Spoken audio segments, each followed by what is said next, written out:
It's normal for people who were traumatized as kids to be drawn to people who are trouble. Now, maybe you get kind of a brain fog when you meet someone you feel attracted to, or you rush into relationships, or you gloss over the signs that trying to get together with this person is a really bad idea. And it's normal to be confused when that happens, even when it's happened again and again in your life. It's like your brain shut down when you were making each destructive decisions. I know, because I've done it. And the illusion is that this string of unfortunate events just happened to you. When you're in that belief that you didn't choose these problems, they just sort of fell into your life, you're going to feel all the pain that your choices are causing you, but you're not going to be able to see the way out. You're not going to be able to see the true cause. When there's enough trauma and enough heartbreak that's happened to you, the need starts to get even bigger for the next relationship to work out. And if your behavior, that sort of brain-fogged behavior, marching into the trouble without realizing what's happening, if that continues as your need for it to work out grows greater and greater, now we're talking about an addiction. And it can drive you toward your worst thinking and right into that same unhappiness, and you won't even know how you got there. So my letter today is from a woman I'll call Clara, and she writes, "Dear Anna, growing up, my family dynamics weren't perfect, but not especially terrible. Notably, I have an intelligent, caring, but also domineering and intermittently dismissive father, and supportive but impractical mother, from whose romantic mistakes I learned more than by positive example. I'm using my fairy pencil. I'm going to circle some things I want to come back to right here, and I'm going to go ahead and read through, circle things, and we'll do a second reading, and I'll comment on what I hear and see if I can help. Okay. The bullying I frequently experienced as a child contributed the most to my CPTSD. A few healthy long-term romantic relationships aside, I've been prone to pining over emotionally abusive or unrequited love interests. My ability to spot red flags a mile away doesn't always stop me from falling for problematic men. At 41, the latest instance of this has me baffled.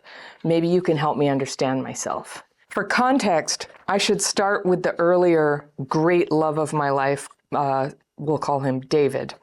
We met in my early 30s. I adored him with every fiber of my being. He was tender, sensitive, profound, passionate, emotionally present, and gorgeously handsome. The problem was that he was also a misfit member of an insular, ultra-Orthodox Jewish sect.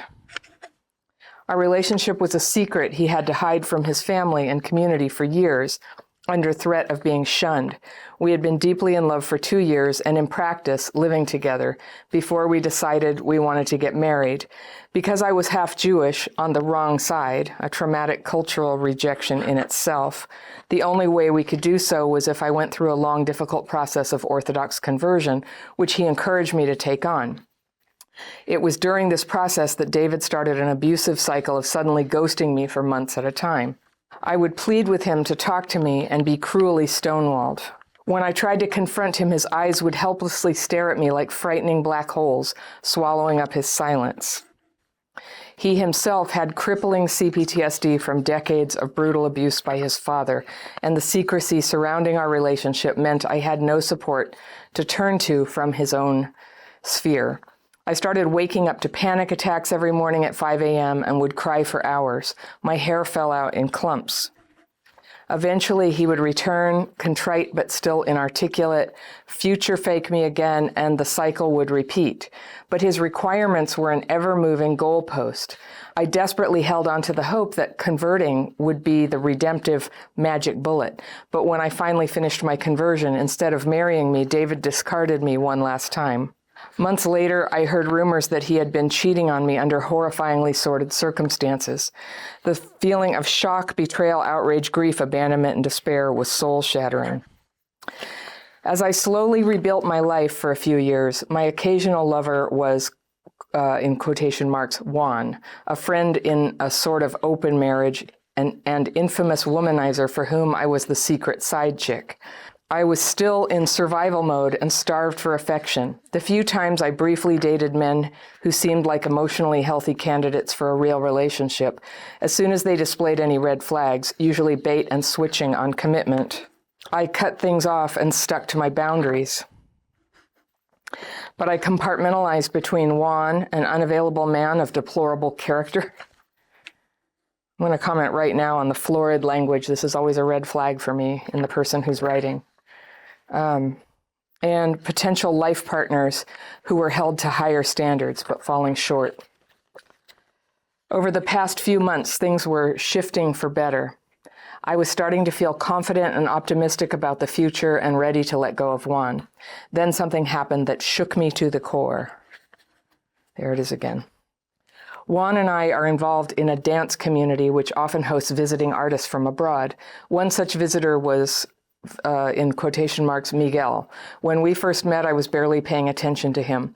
I wrote him off as slightly eccentric despite his swarthy good looks. Okay, I do feel like I'm reading like cheap romance fiction a little bit here with the language. So sometimes I worry that I'm being punked when I get these letters. This is one of those times, so the audience can help me figure that out.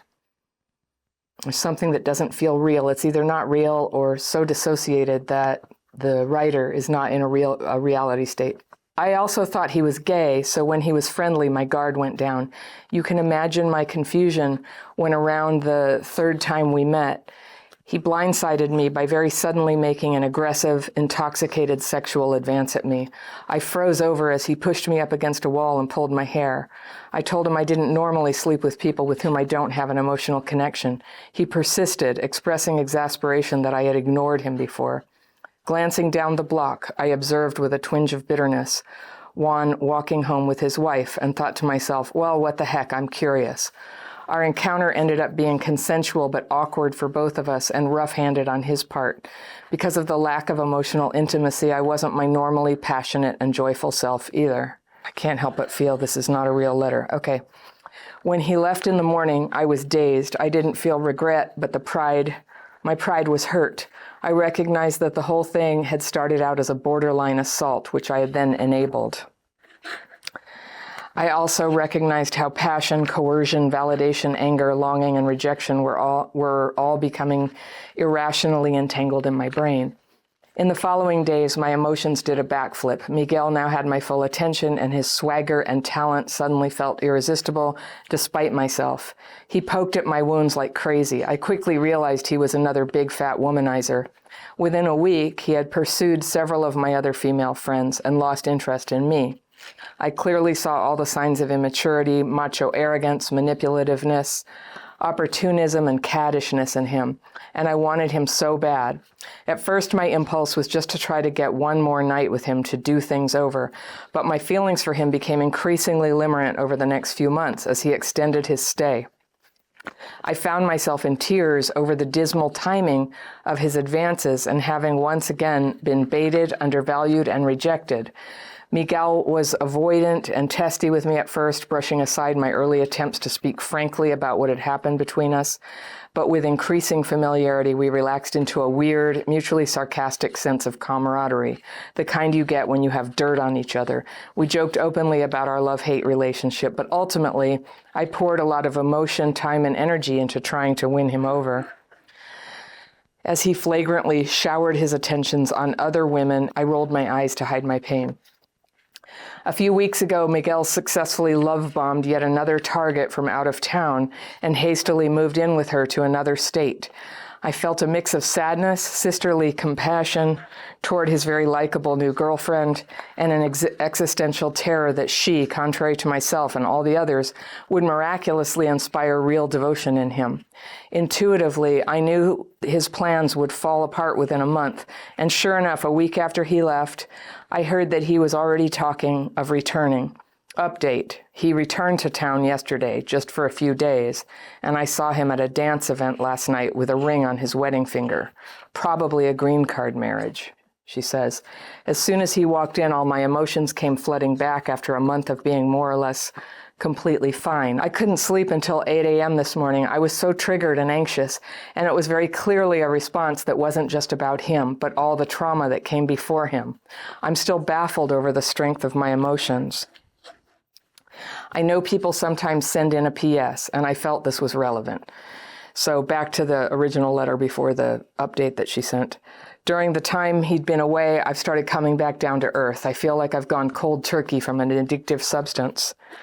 But I'm still trying to figure out what the heck happened. Why did I respond so compulsively to this narcissistic oddball just when things seem to be getting so much easier? It has everything to do with trauma, but what exactly?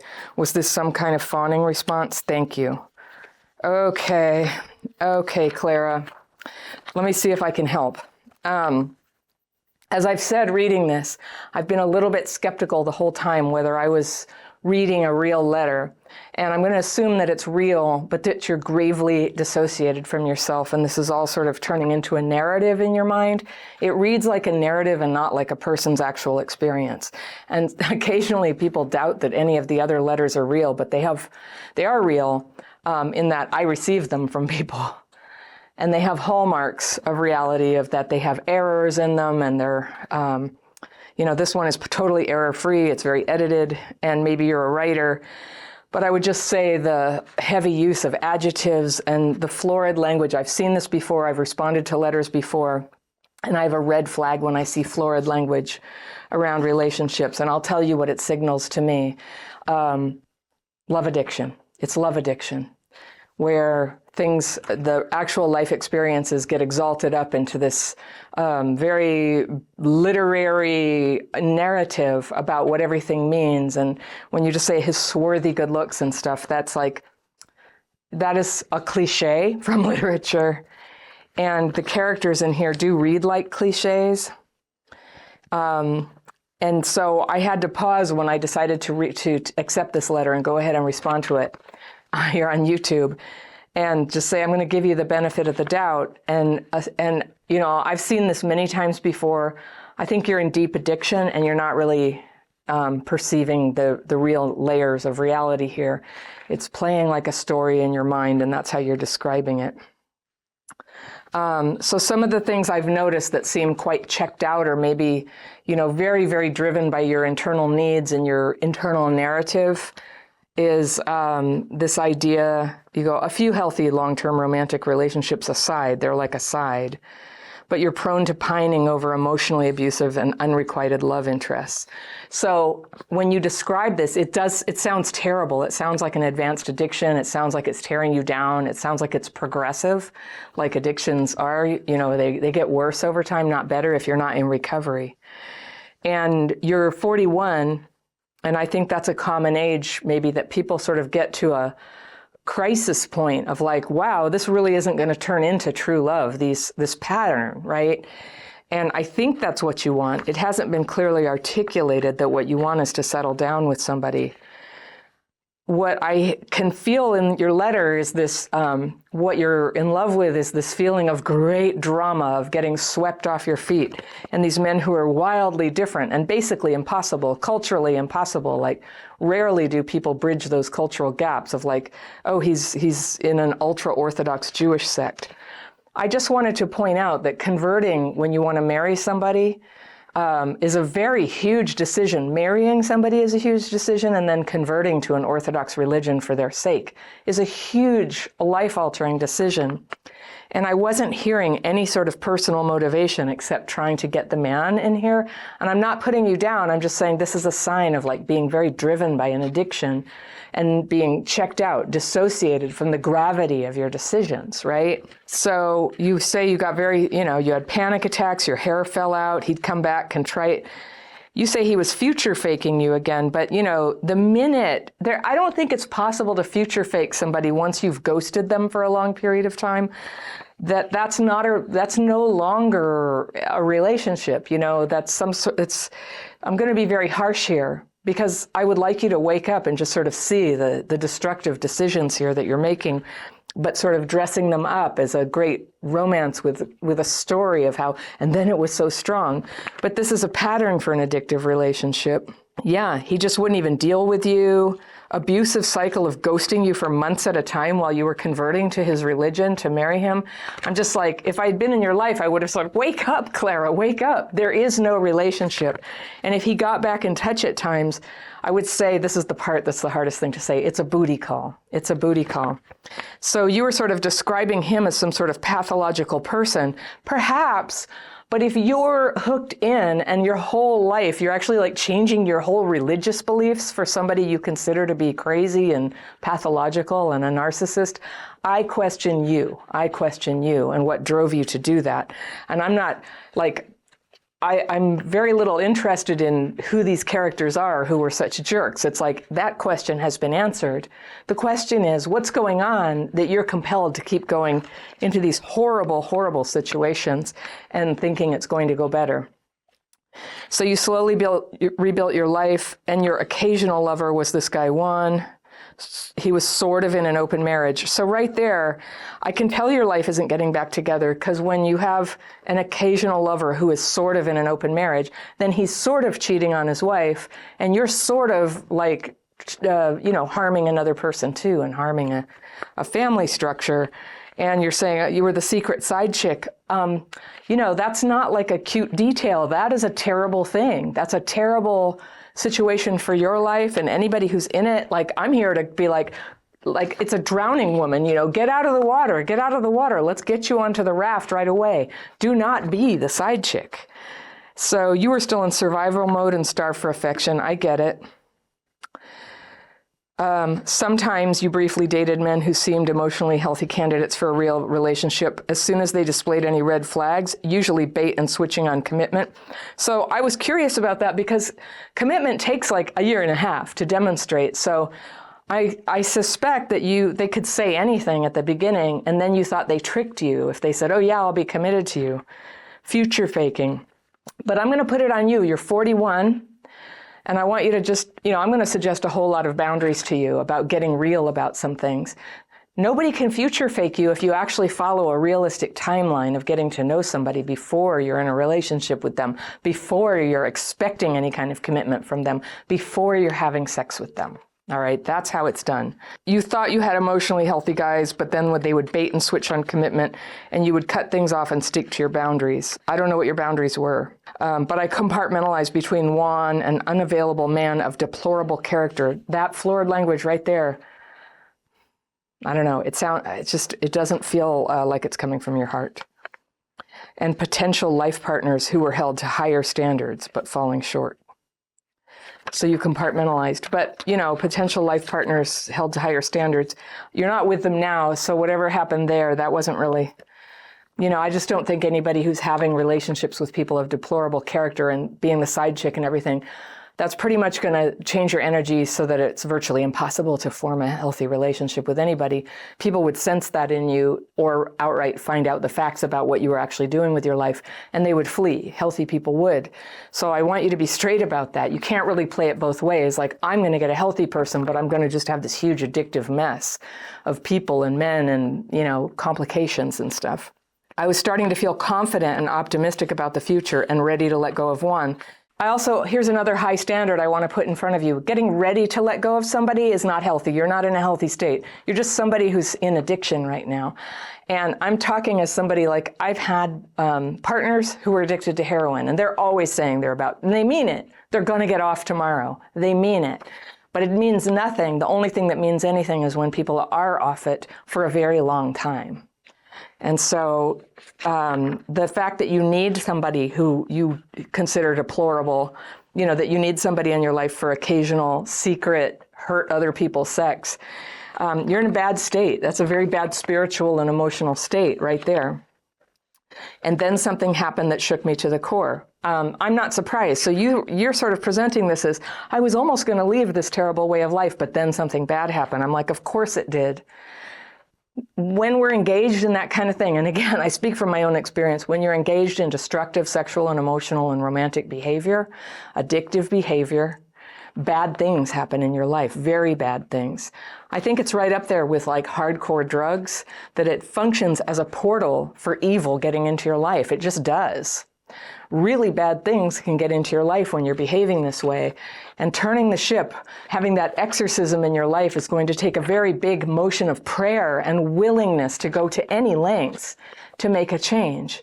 It's not just going to come land on you because of a thought that you have. The behavior has to stop. The behavior has to stop. So then you met this other guy, and he was aggressive with you. You say it was like an assault, but you got into it with him. So that sounds to me like your addiction progressing to liking stuff that's borderline assault and being drawn in erotically to that. And then the emotional abandonment and the hurt and all of that. Like it's a eroticization of rejection, aggression, and abandonment. And it's a very, very dangerous eroticization. It can lead to very bad things. And that's why I'm being so stern with you, Claire. I'm being so stern with you. I think you're in danger. You're right up at the red line of things really losing control here. So then you saw Juan going off with his wife. This is like the classic story of an addict. I was getting worse and worse. I was going for harder drugs. I looked back to my last addiction fondly, wistfully, you know, because of the lack of emotional intimacy in that relationship. You weren't very joyful. No, of course not. When you're driven by addiction, it's frickin' miserable. You know, you keep chasing like an emotional and psychic high of like, oh, this is the greatest thing. This is so amazing. And it always, always lets you down. And the way it lets you down is harder and harder every time. It is an addiction. So then he left. You were dazed. You didn't regret, but your pride was hurt. The whole thing started. Yeah. You were just a bunch of adjectives, fancy language. When you use these fancy languages as if it's a story, as if it's a novel, you're dissociating from the story, or you're just messing with me, you know, that this is just fake. This is somebody just testing if I really answer people. Yeah, it's weird. I have this uneasy feeling about this letter. So when everybody comments, you can tell me what you think. But we're going to try to stay kind to the letter writer because let's assume it's real. And she's just in such a state of dissociation that it's all playing like a novel. It's a depersonalization. In the following days, my emotions did a backflip. I clearly saw the signs of macho arrogance, manipulativeness, opportunism, and I wanted him so bad. So that's what I mean. There it is. At first, you just want one more night to do things over. That is such an addict thought. I just need it one more time. But it got worse. It got limerent. Yes. So limerence doesn't always, yeah, it's limerence. But this is more. This is limerence and a pretty destructive addiction. This is limerence plus love addiction. I don't know where you draw the line. That's probably a very, you know, even the limited number of people who are experts in this. I would just say this is limerence turning quite dark. Relaxed into this thing that is like a love-hate relationship. Ugh. And then he successfully love-bombed yet another target from out of town. So what I'm noticing here is you see him as having all the power, and he just successfully love-bombed you. He successfully love-bombed somebody else. And you're failing to see your own agency that you successfully sex-bombed him, that you successfully went through a series of people, drawing them into a relationship that wasn't viable. And sure, maybe they wanted it, maybe they loved it, maybe that's what they do, but you have got to see your own agency here, that you will not be involved with people like this if you can begin to be real with yourself, to recover that part of yourself that checks out when you're near something like this, like, oh, you know, a dangerous man. You didn't talk about your past, but I'm guessing, you know, there's probably some very lack of boundaries, lack of seeing you as a real person, something that led you to idealize these dangerous fellows and then fantasize that you have no agency over the whole thing, that it's just carrying you away. And I can understand the appeal of that fantasy. It takes the pressure off. It's kind of like, I just don't know what's getting here. But you stay in the fantasy that somehow it's going to turn around. And I can just guarantee you there is no good outcome on this path, not with these men, not with these type of men, not with you operating as you are, with no agency and sort of putting this grandiose language on everything as if it's really interesting and complicated when it's just, you know, pretty grim. So he went off with some woman, he came back, the other guy had a ring on his finger. You know, all of this story from the outside, it's like, yeah, whatever, you've got yourself mixed up.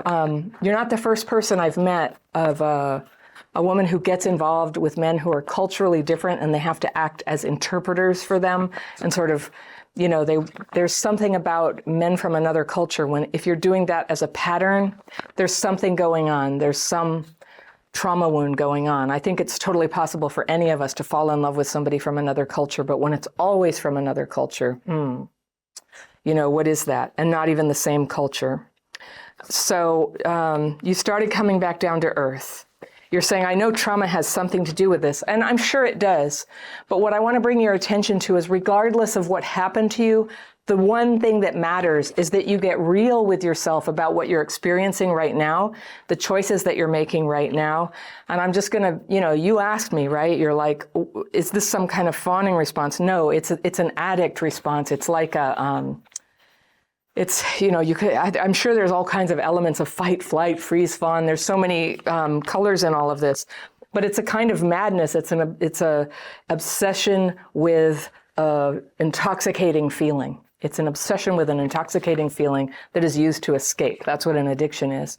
And the feeling of when you can't get that feeling, it starts to produce increasing anxiety, a sense of emptiness and depression. And you're going to have to find a worthy substitute to be able to withstand the feeling of withdrawal. But withdrawal is coming. You keep trying to do withdrawal, but somebody comes along and you haven't yet reckoned with reality. So here's what I'm going to recommend quite straightforwardly. Get into recovery. There are 12-step programs for this. There are professionals who treat it, but assuming most people who have addictions like this don't have money, because that's what addiction does to your life. 12-step programs, Sex and Love Addicts Anonymous, and especially for Sex and Love Addicts Anonymous meetings that are for women only, no, not with men.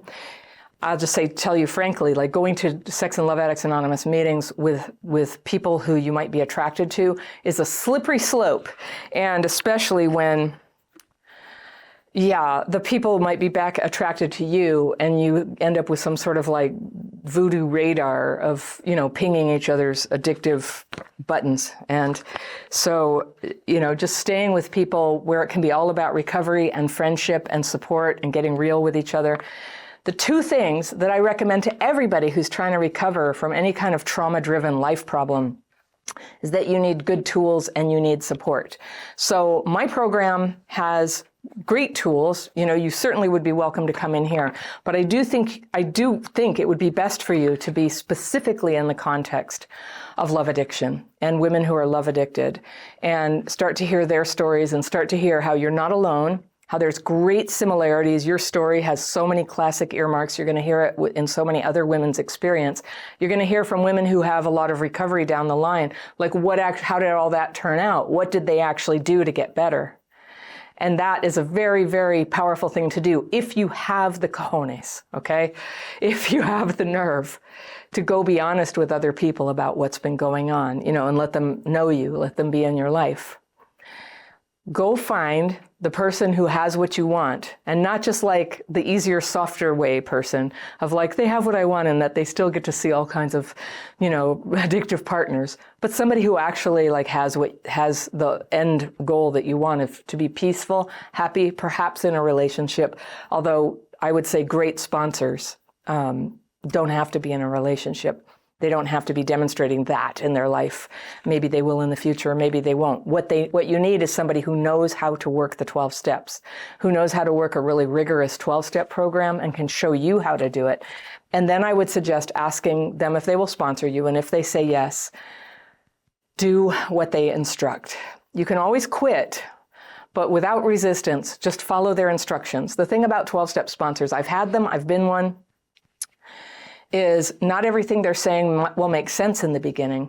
And when your life is really, really unmanageable, as they say in 12-step recovery, it's very easy to be resistant. I used to have terrible trouble with authority, and I'd be like, don't tell me what to do. Oh, I'm not going to do that. And I also had reservations about not wanting to share really all my deep, dark thoughts about everything. I wanted to keep parts of my life private and away from criticism, because I instinctively knew that there was just stuff that was going on in me and in my life and in the way I was acting and handling people.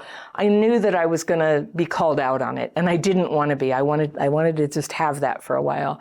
And I just had the experience, and if you want to learn from my experience, you can. That if you can hold out all you want. You have a gas pedal and a brake pedal when you're healing from your trauma and from your addiction. And as much as you want to, you can step on the brake. But as much as you step on the brake, you're not going to go forward. And so sometimes going forward feels so scary, you just feel like you have to. But if you really want to change, if you really want things to be different, just like Go in, sit all the way down, hang out with people and find out how you do this thing called recovery. And take all the help you can get, because it takes a lot of help. It takes a lot of willingness and personal honesty to do it. So I wanted to take your letter because I think it's an example of somebody who is in active love addiction and isn't really, is just sort of wondering, like, why is this happening? And I'm hoping this is very helpful to a lot of people who are hearing this today. I've got a free download that could be helpful to people who have watched this, and it's on red flags, the red flags to watch out for when you are meeting people that tell you that somebody is not a good choice for you. That download is right here, and I will see you very soon.